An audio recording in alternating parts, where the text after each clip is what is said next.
Assalamualaikum warahmatullahi wabarakatuh. Alhamdulillah wassalatu wassalamu ala Rasulillah wa ala alihi wa sahbihi ajma'in.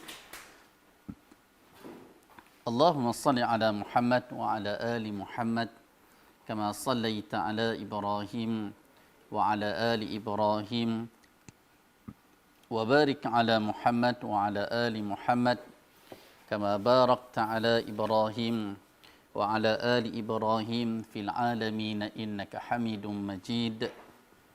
Amma ba'd. Tuan-tuan, perempuan, muslimin muslimat yang dirahmati Allah sekalian. Alhamdulillah, bersyukur kita kepada Allah Subhanahu wa taala kerana dapat bersama dalam program Perlis Mengaji. Ni hari yang ke-11 kita berada dalam tempoh Perintah Kawalan Pergerakan ataupun bahasa singkatannya PKP. Di samping kita berada di rumah dalam tempoh 11 hari ini, marilah sama-sama kita bermuhasabah dengan tempoh yang ada ni. Bukan kita ni kira nak hore je, kan? Sebab dia kalau kata cuti sekolah, cuti tak kerja ni memang nak hore sungguh lah. Orang kata macam dulu orang tua duk guna istilah apa? Raya Hindu, kira macam seronok sungguh, kira sakan lah. Jadi dalam duk sakan macam tu tuan-tuan sekalian, insya-Allah dengan program yang dianjurkan secara bersama oleh Jabatan Hal Ehwal Agama Islam Perlis bersama dengan MAIPS dan Jabatan Mufti Negeri Perlis yang kita bawakan selama tempoh 2 minggu ni, dan insya-Allah akan bersambung 2 minggu lagi setelah ditambah 2 minggu lagi oleh pihak kerajaan Malaysia 1 April hingga 14 April, dan insya-Allah kita akan sediakan sebagaimana kita sediakan untuk minggu yang lalu dan minggu ni, bermula dari kuliah subuh, lepas tu kuliah baca Quran, ada kuliah pukul 9.30 sampailah kuliah selepas Isya, dan insya-Allah selepas ni bulan April nanti kita akan perkenalkan program tuition untuk anak-anak kita kat rumah tu. Sepanjang tempoh duduk kat rumah tu bukan kata pengisian yang Jabatan Agama beri kepada tuan-tuan sekalian bukan untuk kita sahaja, ngaji fiqh, ngaji akidah, baca Quran, untuk anak-anak kita yang nak ambil PSR, PT3, yang SPM, insya-Allah kita akan sediakan slot untuk mereka. Pukul 11 pagi, 12.30 hari, pukul 9 malam, pukul 10 malam, insya-Allah mungkin kita sediakan cikgu-cikgu yang pakar dalam bidang-bidang tertentu untuk kita isi 4 slot setiap hari mengikut subjek-subjek peperiksaan. Tuan-tuan dan puan rahmati Allah sekalian, sebelum saya nak masuk tajuk yang kita bincang sebelum ni, tazkirah kematian, peringatan kita yang mana kita akan mati. Kalau tak disebabkan COVID-19 pun semua akan mati. Dalam seharian yang mati aksiden, mati sebab sakit jantung, sebab kanser, sebab kronik darah tinggi, kecil mana, hari-hari pun mati sebenarnya. Tak nanti COVID-19 pun, kita akan mati semua daripada kita ni. Jadi sebagai tazkirah ni tentang peringatan bagaimana semua daripada kita akan mati, dan semua daripada kita ni akan pergi ke alam barzakh dan seterusnya ke alam akhirat. Cuma sebelum tu tuan-tuan sekalian, ada sedikit peringatan untuk kita. Dalam surah Al-An'am ayat 42, ayat 43 dan ayat 44. Dalam surah Al-An'am Allah Subhanahu wa taala berfirman, a'udzubillahi minasyaitonir rajim. Wa laqad arsalna ila umamin min qablika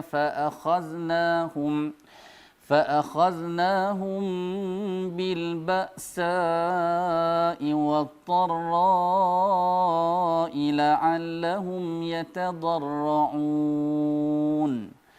فلولا إذ جاءهم بأسنا تضرعوا ولكن قست قلوبهم وزين لهم الشيطان ما كانوا يعملون فلما نسوا ما ذكروا به فتحنا عليهم أبواب كل شيء حتى إذا فرحوا بما أوتوا أخذناهم بغتة فإذا هم مبلسون. Tuan-tuan dan dirahmati Allah sekalian, apa makna 3 ayat ni? Ni sebagai tazkirah sebelum saya nak masuk tajuk perbincangan kita pada malam ini. Jadi saya nak sentuh 3 ayat ni sebagai peringatan untuk kita sepanjang kita berada dalam tempoh perintah kawalan pergerakan ni, PKP ni. Dalam ayat 42 Allah Subhanahu wa taala berfirman, "Walaqad arsalna ila umamin min qablika." Allah kata, demi sesungguhnya telah kami utuskan rasul-rasul kepada umat-umat terdahulu daripada kamu. فَأَخَذْنَاهُمْ بِالْبَأْسَاءِ وَالضَّرَّاءِ. Kemudian kami seksakan mereka dengan al-ba'sa, kesusahan, kebuluran, wad-dharra, kemudaratan, termasuklah penyakit apa semua, la'allahum yatadarra'un, mudah-mudahan mereka tadarra'. Tadarra' maksudnya mereka merendah diri, maksudnya insaf dan bertaubat kepada Allah Subhanahu wa taala. Apa makna ayat 42 ni? Tuan-tuan sekalian, Allah nak sebut dalam ayat ni bagaimana Allah utuskan rasul-rasul kepada umat-umat sebelum Nabi Muhammad sallallahu alaihi wasallam. Ramai dah. Ada Nabi Nuh, umat dia. Kan? Nabi Ibrahim ada umat dia. Nabi Musa, Bani Israel. Bani Israel ni kira nabi dan rasul yang paling ramai lah, punya ramai depa ni. Jadi Allah kata di sini, setelah mereka berdusta, tak terima ataupun tolak ajaran yang dibawa oleh Rasul mereka, lalu Allah kata kami datangkan kepada mereka kesusahan, kebuluran, penyakit, bala, ujian. Sebab apa? La'allahum yatadarra'un. Sebab manusia ni kadang-kadang masa dia senang, masa dia bahagia, dia tak rasa. Kata benda tu sebenarnya menyebabkan dia rasa dia lalai, dia belagak, dia sombong. Jadi tujuan Allah kenakan semua ini kepada umat terdahulu. Allah kata la'allahum yatadarra'un. Mudah-mudahan mereka merendah diri kepada Allah, tak sombong, tak belagak sangat kat Tuhan ni, dengan insaf dan bertaubat kepada Allah. Lalu ayat 43 Allah kata falaula iz ja'ahum ba'suna. Dan alangkah eloknya kalau mereka ni yang mana setelah kami datangkan azab kepada mereka dalam bentuk kebuluran, dalam bentuk penyakit, kan, dalam bentuk kemiskinan, apa yang Allah tak uji umat-umat terdahulu. Sekiranya semua tu Allah datangkan, Allah kata tadarra'u, patutnya mereka insaf dan bertaubat. Walakin qassat qulubuhum, tetapi kerasnya hati mereka. Maksudnya setara mai penyakit yang macam-macam tu pun, mai bala, mai taufan, mai banjir yang besar. Allahu akbar. Walakin qasat qulubuhum, tetapi Tuhan kata jantung hati mereka ni punya keras, tak mau terima kebenaran. Sebab apa? Wazayyana lahumus syaitan, sebabnya ialah syaitan telah menghiaskan, memperelokkan pada pandangan mereka makanu ya'malun, atas apa yang telah mereka lakukan. Apa yang saya nak kaitkan ayat 42 dan ayat 43 ni, tuan-tuan sekalian, ialah kita tengok dalam tempoh 11 hari kita berada dalam tempoh perintah kawalan pergerakan ni. Mungkin setengah orang dia rasa insaf, dia rasa ini ujian kepada kita semua umat Islam. Kalau dikatakan ini bala kepada orang kafir, orang bukan Islam, tetapi setelah berjangkit kepada orang Islam, kalaulah kita nak tuding jari kat mereka, jenuh tuding jari lah, penyakit tu kena kat kita, patut kita yang mengabdikan diri kepada Allah, Allah jauhkan semua penyakit daripada kita. Tetapi tak. Kita mungkin terkena dan ramai kawan-kawan kita yang beragama Islam dah kena dah pun, ada yang dah mati dah pun. Kan? Jadi bagaimana saya nak kaitkan ayat ni ialah bagaimana Allah cerita dekat kita keadaan umat terdahulu. Dalam Allah duk bagi bala sebanyak macam tu, ujian, azab yang macam tu pun mereka keras hati. Sebab apa? Setan telah hiaskan pada mereka apa hak mereka buat tu nampak elok. Jadi saya nak sebut sini sebagai tazkirah untuk saya sendirilah, tuan-tuan sekalian. Untuk saya sendiri dan tuan-tuan sekalian. Kadang kita lalai tempoh 2 minggu ni, kadang duk hore kat rumah. Kan duk hore kat rumah. Bila dengar kerajaan tambah 2 minggu lagi, hore pula seronok. Kalau kata hak kerja kerajaan tu, seronoknya dapat makan gaji free kita ni. Anak-anak pun seronok lah. Bulan 12 ni cuti dah. Kan? Akhir bulan 11, capai 18, 5 minggu, hampir 6 minggu cuti. Seronok hore lah. Kadang-kadang kita lalai. Di luar sana, penyakit sedang menunggu kita. Hari ni dah banyak mana dah kes. Dah berdaftar kes kita dah 2,000 lebih dah. Hak mati dah 20 orang lebih dah. Tak kira negara-negara luar lagi. Kan? Amerika dicatat dah 1,000 lebih dah. Mengalahkan negara China yang 80,000 tu. Jadi tuan-tuan sekalian, ayat ini memberi penginsafan kepada kita, tuan-tuan sekalian. Tadarra'u.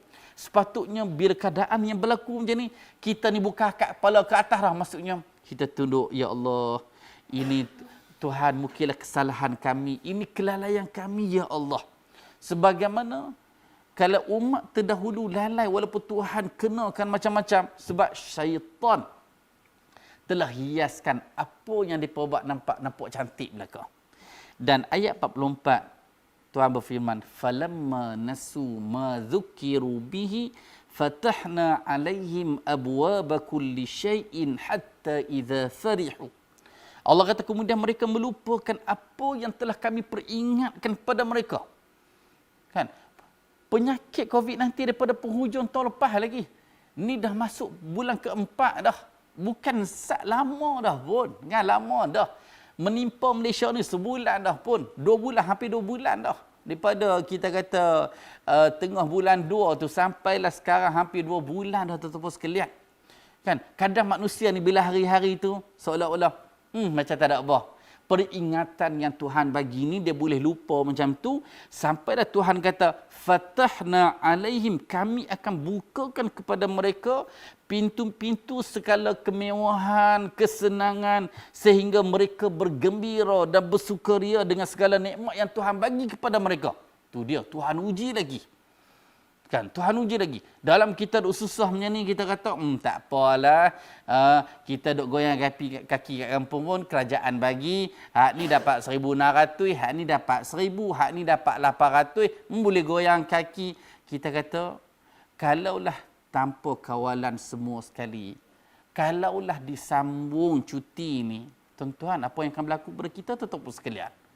Jangan sangka ini benda kecil. Benda ni benda yang besar. Peringatan untuk kita, tuan-tuan sekalian. Sampai Tuhan kata, umat terdahulu dalam Tuhan duk bagi bala macam tu, mereka boleh lupa lagi. Bukan setakat lupa. Tuhan buka lagi ujian untuk mereka, sampaikan mereka bergembira, bersukaria dengan kemewahan dan kesenangan yang Allah bagi kepada mereka. Last kali Tuhan kata apa? akhaznahum baghtatan fa idzahum mublisun. Lalu kami timpakan kepada mereka secara mengejut dengan bala bencana yang boleh membinasakan mereka. Maka mereka pun berputus asa, seolah-olah sekarang Tuhan bagi peluang dekat kita. Dengan COVID-19 ni macam ibarat sesemua, ya. Kan? Bukan besar sangat pun. Kan? Bukan besar sangat pun. Dengan kuasa nuklear yang ada tu boleh letukkan satu Hiroshima tu. Punya dahsyat. COVID-19 ni kecil je. Tetapi makhluk yang Allah cipta sebesar COVID-19 ni boleh membunuh orang. Boleh menyebabkan dunia ini kelam kabut. Tapi kalaulah kita masih bersukaria, bergembira dengan ujian macam ni, Tuhan kata, Tuhan akan bagi lagi kesenangan. Orang makin lalai. Kemudian akan datang pula suatu kesusahan, suatu bala secara mengejut. Pada ketika tu barulah kita nak sedar diri. Mungkin masa sedar diri tu, masa tu tak ada apa dah untuk kita nak sedar diri. Mungkin masa peluang untuk kita insaf, peluang untuk kita kembali kepada Allah, pintu sudah tertutup. Wala'iyyazubillah. Jadi mudah-mudahan tazkirah ini untuk saya sendiri, tuan-tuan sekalian, kita yang lalai dengan kehidupan kita ni, mudah-mudahan kita diperingatkan seperti ayat-ayat yang Tuhan cerita, walaupun berlaku kepada umat yang terdahulu daripada kita. Tetapi umat terdahulu dah menjadi sejarah. Tetapi sejarah ini mungkin berulang dan kitalah yang akan terimanya dan kita pula akan jadi sejarah kepada anak cucu kita. Tuan-tuan dan puan rahmat Allah sekalian, kita akan sambung pada tazkirah kematian. Dalam kuliah yang lalu kita telah membicarakan beberapa ayat Quran dan hadis Nabi SAW tentang keadaan sebelum kita mati dan keadaan bagaimana semua daripada kita ni akan mati. Larilah fi burujim musyayyadah. Walaupun kita masuk dalam suatu tempat yang seolah-olah orang nak tangkap kita tak boleh, malaikat maut sampai. Tak payah nak lari. Jadi sekarang ni kita nak bincang pula bagaimana keadaan bila kita mati. Dan setelah kita mati, antara ujian pertamanya ialah kita akan diuji dengan fitnah dalam kubur, azab dan nikmat dalam kubur. Selepas tu pula semua manusia akan dibangkitkan, dihimpunkan di padang mahsyar. Kemudian kita amalan manusia, perhitungan dan al-mizan. Bagaimana penentuan selepas itu adalah syurga dan neraka. Dan juga dibincangkan bagaimana nikmat di dalam syurga dan azab di dalam neraka. Jadi tajuk yang awal dalam kita membahaskan tajuk ini, ataupun kita sebut tentang beriman kepada hari akhirat yang merupakan rukun iman yang kelima. Dan kitab yang saya pilih untuk kita bahaskan tajuk ini ialah kitab Al-Iman. Yang pertama ialah tentang fitnah dalam kubur dan soalan malaikat. Orang kita ni dah masyhur dah. Orang kata soalan sport dalam kubur, tu yang kena setengah tu. Dia tak takut, dia kata, alah, aku kalau setakat tak semayang ni dalam kubur, malaikat nak tanya soalan apa sangat? Kan? Daripada aku kecil dulu soalan tak berubah. Soalan, man rabbuka wa man nabiyuka? Kan? Dia kata, alah, tanya setakat man rabbuka. Rabbuka tu aku hafal dah. Allahu Rabbi, Muhammad Nabi. Tuan-tuan, kita jawab dalam kubur tu, jawab dengan lidah kita ke, dengan mulut kita ke, ataupun kita jawab dengan amalan kita. Kan? Hak ni kita nak kena muhasabah, tuan-tuan sekalian. Sebab itulah tajuk yang kita pilih ni sebagai muhasabah untuk kita. Kan? Ada beberapa hadis dalam bab ini. Antaranya ialah hadis yang diriwayatkan oleh Al-Imam Al-Bukhari. Dan hadis ini diceritakan oleh Asma radhiyallahu anha. Dia kata suatu hari Rasulullah SAW bersabda, "Ma min syai'in lam akun urituhu illa ra'aituhu fi maqami hatta al-jannata wan nar." Nabi kata tidak ada suatu perkara yang belum diperlihatkan kepadaku melainkan dapat juga aku melihat di tempat aku ni sampai kepada syurga dan neraka. Apa maksud dia? Maksudnya nak cerita, Nabi nak cerita kepada kita, syurga dan neraka pun diperlihatkan kepada Nabi SAW. Kemudian Nabi sebut lagi, فَأُوحِيَ إِلَيَّ أَنَّكُمْ تُفْتَنُونَ فِي قُبُورِكُمْ مِثْلَ أَوْ قَرِيبًا مِنْ فِتْنَةِ الْمَسِيحِ الدَّجَّالِ. Dan diwahyukan kepadaku, Nabi kata, bahawa kamu semua, Nabi kata kat para sahabat, kamu semua, annakum tuftanuna fi quburikum. Kamu akan diuji. Tuftanun maksudnya diberi fitnah lah, ataupun difitnah dalam kubur. Maksudnya difitnah dalam kubur, maksudnya diuji di dalam kubur. Misla au qariban, semacam atau hampir dengan fitnah Al-Masih Ad-Dajjal. Maksudnya fitnah Dajjal ni dahsyat lah. Kan, dahsyat lah. Maksudnya, kira sampai sekarang ni, orang cakap bab Dajjal ni lama sangat dah. Jadi orang pun nak kaitlah COVID-19 ni dengan Dajjal. Orang kata, ni seolah-olah ni muqaddimah sebelum Dajjal turun ke dunia ni. Tuhan buat mai COVID-19 dulu. Wallahualam. Kita tak tahu, tuan-tuan sekalian. Benda hak berkaitan dengan Dajjal ni benda ghaib. Benda yang Al-Quran cerita, Nabi cerita. Al-Quran tak cerita berkaitan dengan Dajjal, tetapi dicerita oleh hadis Nabi SAW secara detail. Kan? Walaupun tafsiran yang pelbagai, yang orang kata Dajjal ni mata satu, dia menunjukkan ni mungkin TV, mungkin siaran TV, mungkin telefon. Sebenarnya Dajjal ni manusia. Kan? Dajjal ni manusia, seorang pemuda, ada dua mata, buta sebelah, dia tertulis kafir. Kita nak kaitkan dengan apa jua pun sebenarnya, itu memberi peringatan kepada kita. Sebab itulah, orang nak cakap Dajjal ni, zaman Nabi dah Nabi cakap dah pasal Dajjal. Sebab tu Nabi kata, contoh dalam hadis riwayat Abu Daud, Nabi kata, "Idza faragha min at-tashahhudil akhir falyata'awaz min arba'." Nabi kata bila kamu selesai tasyahud akhir, tahiyat akhir lah. Nabi kata bila kamu selesai tahiyat akhir, maka mintalah perlindungan Allah daripada 4 perkara. Kan, doa yang selalu kita bacalah, Allahumma inni a'udzubika min azabi jahannam wa min azabil qabr wa min fitnatil mahya wal mamat wa min fitnatil masihid dajjal.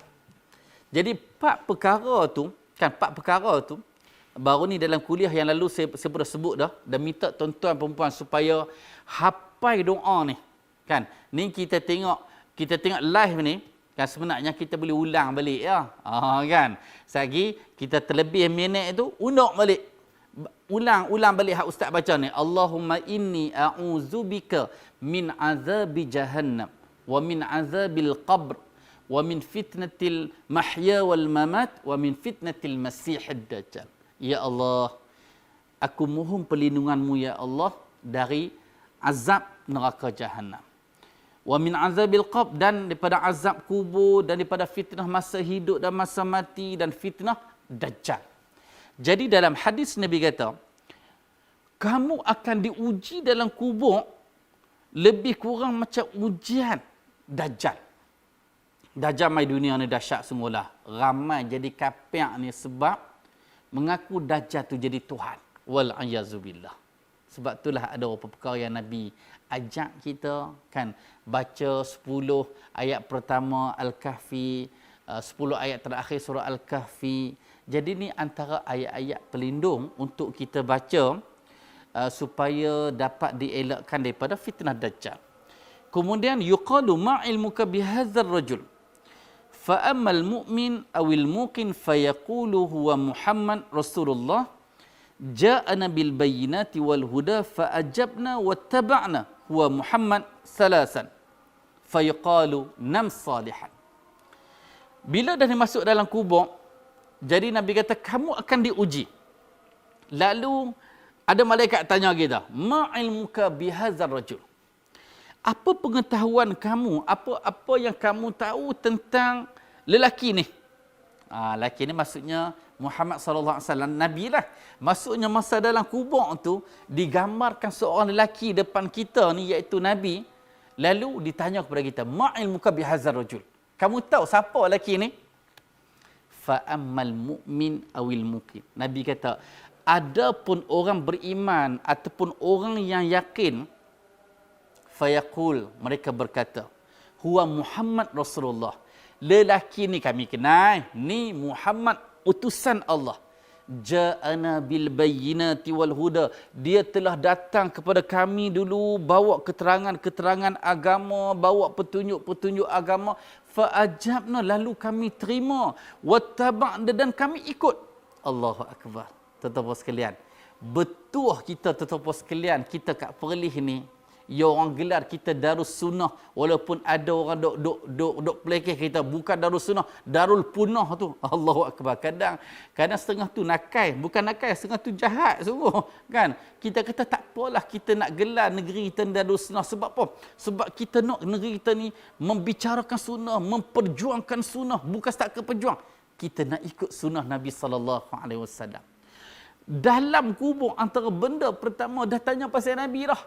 Kalaulah kita hidup dekat dunia ni, sunnah Nabi pun tak kenal, Nabi pun kita tak kenal. Bila orang kata ni kenal, oh ni Habib ni sekian nama-nama, ni Habib ni Pak Syekh ni, hak ni Tok Guru ni, hak ni Ustaz ni, hak ni sekian-sekian, kiai-kiai ni. Allahu Akbar. Kita kenal semua tu tak ada masalah. tetapi biarlah kita kenal sesiapa yang mengajak sunnah Nabi SAW sehingga kita dekat dengan sunnah Nabi dan kita mengikut contoh tauladan Nabi SAW. Jadi yang pertama ni Nabi kata orang beriman dan orang yakin ni dikenal Nabi. Lalu dia kata, hak ni lah hak bawa petunjuk mai kat kami dulu. Kami terima ajaran dia dan kami ikut dia. Huwa Muhammad, Muhammad, Muhammad.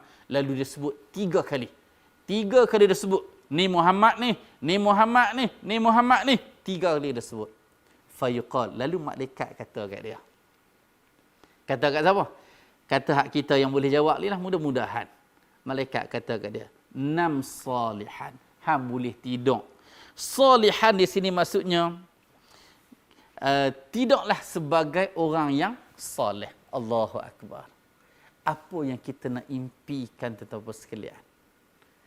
Ni langkah pertama dalam kubur pun dah menunjukkan orang yang selalu membicarakan tentang Nabi, tentang sunnah Nabi, tentang nak ikut Nabi. Allahu Akbar.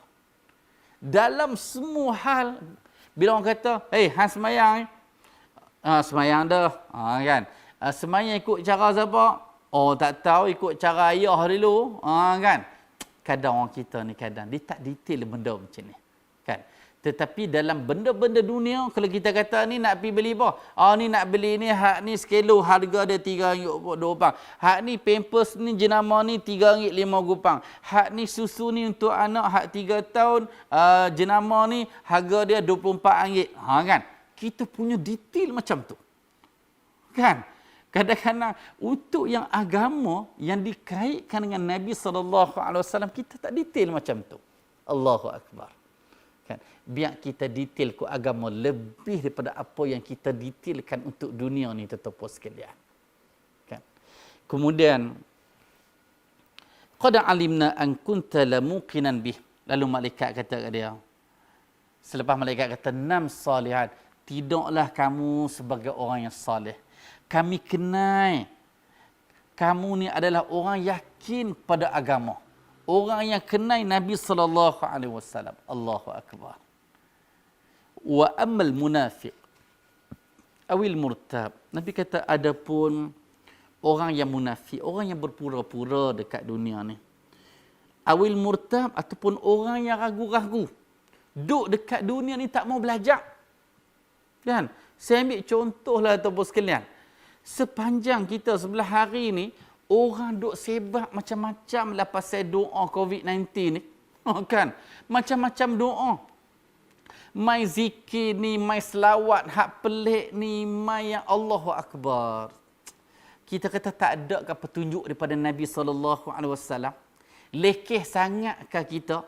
Tak bolehkah hak kita nak minta kat Tuhan apa yang diajar oleh Nabi? Kadang kita punya tak siasat. Ni kadang mai selawat pelik-pelik ni, mai selawat syifa. Kita sudah keluarkan fatwa pelik. Selawat syifa ni bercanggah dengan agama pun. Selawat syifa tu, dalam selawat tu sudahlah selawat tak mai daripada Nabi. Puji Nabi lebih daripada puji Tuhan. Sepatutnya selawat ni kita kata berdoa minta dengan Tuhan untuk Allah bagi rahmat kepada Nabi SAW. Ni kita puji Nabi lebih. Jadi seolah-olah nak minta kat Nabi kan, nak minta kat Tuhan. Jadi tuan-tuan rahmat Allah sekalian, termasuklah zikir-zikir yang lain. Masa ni nak ajak zikir munajaknya hila stuli firdaus lah. Kan? Macam-macam benda-benda yang tidak diajar oleh agama. Susah sangatkah kita nak baca Bismillahilladzi la yadurru ma'asmihi syai'un fil ardi wala fis sama' wa huwas sami'ul alim. Kan? A'udzu bikalimatillahi tammati min syarri ma khalaq. Susah sangatkah kita nak baca? Ni semua doa-doa yang Nabi ajar, yang tidak ada sesuatu yang boleh memberi mudarat kepada kita. Susah sangat ayat kursi yang kita hafal kita nak baca. Kan? Susah sangatkah kita nak baca 3 qul? Kan? Ni benda yang kita sendiri boleh berdikari. Ni kadang-kadang hak musim macam inilah, kadang-kadang macam-macam orang apa dia? Orang kadang nak guna agama untuk tipu kita.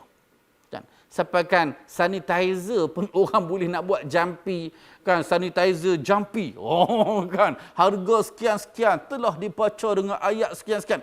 Allahu Akbar. Ni kadang orang guna agama ni, dia hak mana dia boleh pau kita, dia nak pau kita. Bukan kita jumpa pau kacang, pau apa dia? Pau hak jenis perisa coklat je. Rupanya hak jenis pau habis duit kita pun sakan juga, tuan-tuan sekalian. Jadi tuan-tuan dirahmati Allah sekalian. Jadi berdasarkan hadis ni,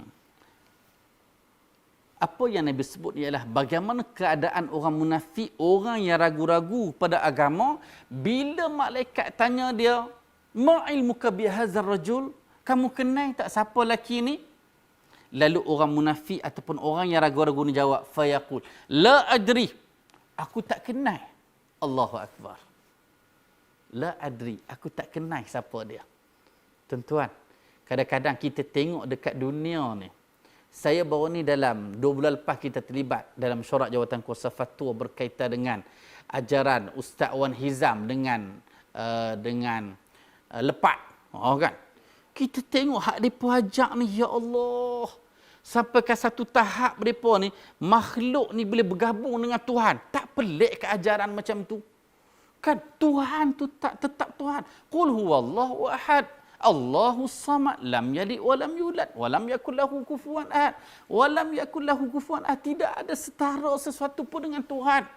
Tiba-tiba mai ke pokok ni, ke hak makrifat, tarikat apa semua ni, ni hak ajaran, hak pelik-pelik. Ramai pengikut depa. Itu pun kita kata dah lah pelik. Kan? Koklah nak ajak agama ni ikut Nabi. Cuba tuan-tuan dengar depa ni ceramah. Ada tak sebut kita ni solat mesti ikut cara Nabi. Kita ni berakhlak mesti ikut cara Nabi. Tak ada tuan-tuan sekalian. Depa akan sebut wali ni. Depa akan sebut hakikat ni. Dia sebut makrifat ni. Kita ni dengan Tuhan ni sampai satu tak. Allahu akbar. Agama ini contoh dia adalah Nabi SAW. Dan kita nak sebut orang yang hak jenis macam itulah. Kita harap mereka bertaubat. Kan, kita harap mereka bertaubat dan kita doa supaya Allah bagi petunjuk kepada mereka.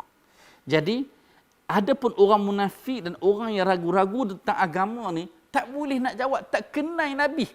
Kalau tak kenal Nabi, tetapi sekalian, macam mana Nabi nak bagi syafaat? Kan? Tak kenal Nabi. Macam mana Nabi nak bagi syafaat? Sami'tu an-nasa yaquluna syai'an faqultuhu. Dia kata, aku dulu masa dekat dunia dulu, aku dengar manusia kata, hak jenis macam ni ajaran Muhammad. Hak ni sunnah Muhammad, sunnah Nabi SAW. Aku tengok orang kata, aku pun kata, kan? Sami'tu an-nasa yaquluna syai'an faqultuhu. Aku dengar orang sebut macam tu, aku pun sebut. Tetapi aku tak kenal siapa. Allahu akbar. Jadi muhasabahlah untuk kita tetap sekalian. Agama ini berdasarkan Al-Quran dan sunnah Nabi SAW. Tetapi jika mana-mana orang yang ajak agama hanya berteraskan Al-Quran tanpa melalui pendekatan sunnah Nabi SAW, itu ajaran yang mengarut tuan-tuan sekalian. Sebab Al-Quran pun suruh ikut Nabi. Al-Quran sebut dah. Apa yang وَمَا آتَاكُمُ الرَّسُولُ فَخُذُوهُ وَمَا نَهَاكُمْ عَنْهُ فَانْتَهُوا. Orang yang ajak ajaran tarikat marifat, mereka takkan bawa ayat ni. Mereka takkan bawa. Kan? Dan kalau kita dengar ceramah mereka sejam ke 2 jam ke, hak mereka tahu, mereka nak kata bodoh je kat orang. Sisi bodoh. Kita sampai duduk dengar ceramah bodoh, bodoh sungguhlah aku. Bila bodoh, kena mengaji lah. Kan? Kadang-kadang, benda hak macam ni lah tuan-tuan sekalian. Jelas Al-Quran menyatakan wama atakumur rasul, apa yang dibawa datang kepada kamu oleh Rasul, maka peganglah. Rasul bawa cara hak, Rasul cakap ke, perkataan ke, kita kata perbuatan ke ataupun pengakuan, hendaklah fakhuzuhu, hendaklah kamu ambil. Hendaklah kamu pegang, kamu terima. Wama nahakum anhu, dan apa yang Nabi larang kepada kamu, hendaklah kamu tinggalkan. Jadi tuan-tuan dan puan-puan rahmati Allah sekalian, dalam hadis yang lain, hadis pada Al-Bara' bin Azib, sabda Rasulullah sallallahu alaihi wasallam, dan hadis ini direkodkan oleh Al-Bukhari dan Muslim. Yang mana satu hari Al-Bara' menyatakan Rasulullah sallallahu alaihi wasallam membaca suatu ayat Al-Quran. Yusabbitullahu alladhina amanu bil qawli tsabiti fil hayatid dunya. Selepas baginda baca ayat tu, qala, lalu baginda bersabda. Apa sabda baginda? Nazalat fi azabil qabr. Nabi kata ayat itu diturun berkaitan dengan azab dalam kubur. Kan? Fayuqalu lahu, lalu dikatakan kepada orang yang duduk dalam kubur ni, kan? Kalau kata dalam hadis yang lain, Nabi kata apa dia? Innal amda idza wudi'a fi qabrih. Nabi kata sesungguhnya seorang hamba ni bila mati bawa pergi ke kubur, dan apabila dimasuk dalam kubur, atahu malakan, akan mai dua malaikat, kan? Fayuq'idanihi fayaqula, lalu malaikat ni angkat dia duduk, bagi duduk. Duduk macam mana? Wallahu a'lam. Sebab alam tu bukan alam hak kita hidup sekarang ni. Kan, sebab kadang-kadang orang kata, ustaz nak bagi duduk macam mana ustaz? Kita tanam dia tak boleh nak bergerak ah. Itu kita. Kita kalau nak picat dengan hak kita mimpi, tak logik langsung. Kan? Dalam kita terlelap 5 minit, terlelap 10 minit, nu dah naik gunung Jerai. Kan? Dan naik gunung Jerai, patah balik ke Perlis. Tersedap. Tengok jam, baru terlelap 5 minit. Padahal kita dari Perlis nak pergi gunung Jerai sana tu makan masa sejam. Naik gunung tu kita kata, lama juga ah. Pergi balik kita kata 4 jam lah lebih kurang. 10 minit kita boleh mimpi lah. Kan? Itu sebab apa? Sebab alam mimpi kita berbeza dengan alam realiti kita. Alam kubur, alam barzah adalah alam yang berbeza dengan alam realiti kita. Jadi, Nabi kata, bila hamba dimasuk dalam kubur, mai dua malaikat, malaikat akan duduk dia, angkat bagi duduk, lalu malaikat akan tanya. Jadi dalam ayat ni, Nabi kata, Allah berfirman, yusabbitullahu allazina amanu. Allah tetapkan untuk orang beriman ni bil qauli tsabit, dengan perkataan yang tetap fil hayati dunia, dalam kehidupan dunia dan kehidupan akhirat. Maksudnya orang beriman masa hidup ni masuk dalam kubur, Allah tetapkan untuk dia jawab dengan mudah. Allahu akbar. Kita nak doa apa lagi tahu sekalian? Walaupun ini soalan sport, kan? Ini soalan yang akan ditanya dalam kubur. Tetapi orang boleh jawab ke? Kita tak tahu.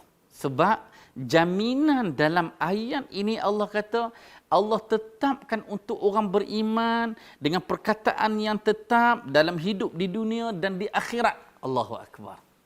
Kan? Fayuqalu lahu. Lalu Nabi kata, malaikat bertanya kat dia, man rabbuka? Siapa Tuhan kamu? Kan, dua malaikat ni lah. Kan, malaikat Munkar dan Nakir. Man rabbuka? Siapa Tuhan kamu? Fayaqul, lalu orang beriman dia akan jawab macam mana? Rabbi Allah wa Nabi Muhammad. Tuhanku adalah Allah. Nabi aku adalah Muhammad. Fadzalika qauluhu azza wa jal, dan yang demikian itulah firman Allah Subhanahu wa taala, yusabbitullahu allazina amanu bil qauli tsabiti fil hayati dunya. Jadi mudah-mudahan tuan-tuan sekalian, untuk siri ini kita akan bincang dulu berkaitan dengan fitnah dalam kubur. Untuk kuliah yang akan datang kita akan membicarakan bagaimana dalam kubur terdapatnya azab dan nikmat. Tengoklah tadi orang beriman tadi, Nabi kata kepada malaikat kata kepada nam salihan. Tidaklah kamu sebagai orang soleh. Jadi tidur itu tidur dalam keadaan nikmat. Allahu akbar. Apa lagi kita nak doa tuan-tuan sekalian. Jadi kehidupan dunia yang kita kata yang menipu kita ni, jika kita dekat dengan Al-Quran, kita dekat dengan sunnah Nabi SAW, latihlah diri kita dan keluarga kita. Inilah peluang kita bermuhasabah bersama keluarga kita sepanjang tempoh perintah kawalan pergerakan ni. Kerajaan tambah pula 2 minggu ni. Kan? Dari subuh, zuhur, asar, maghrib dan isyak. Pastikan kita berkumpul dalam keluarga untuk solat Jumaat. Di samping kita dengar siaran dekat Suara Sunnah ni. Kan? Di samping itu, bagi ada tadarus Al-Quran. Bolehlah masa ni peluang nak suruh anak kita baca 42 hadis. Hadis 40 karangan Imam Nawawi. Boleh baca kitab Sahih Bukhari. Kan? Ataupun paling kurang pun tadarus Al-Quran, baca buku sekolah apa semua, masa hak kami sediakan untuk tuan-tuan sekalian dari 7 pagi, 8.30 pagi, 9.30 pagi, pukul 11 pagi, lepas tu sehari petang pula pukul 2, lepas tu pukul 3.30, lepas tu malam pula seperti malam ni. Mudah-mudahan dapat memanfaatkan untuk kita, dan cara sedemikianlah barulah kita dengan kita kata ujian COVID-19 ini memberi kesedaran kepada kita, mungkin dapat membuang segala sifat mazmuh kita selama ni, bongkok kita, takabur kita, kan. Mudah-mudahan semua sifat ini digantikan dengan sifat mahmudah, seorang yang baik hati, seorang yang sabar, seorang yang tunduk dan patuh kepada perintah Allah Subhanahu wa taala. Mudah-mudahan tuan-tuan sekalian, sepanjang tempoh ni duduklah di rumah kita. Apa tertulis? Stay at home, duduk kat rumah. Jadi manfaatkan masa kita di rumah bersama dengan keluarga kita dengan perkara-perkara yang bermanfaat. Mudah-mudahan Allah sentiasa memberkati dan merahmati hidup kita semua. Wallahu alam. Aqulu qawli hadza wa astaghfirullahal azim li wa lakum. Wa sallallahu ala nabiyyina Muhammad wa ala alihi wa sahbihi wasallam. Assalamualaikum warahmatullahi wabarakatuh.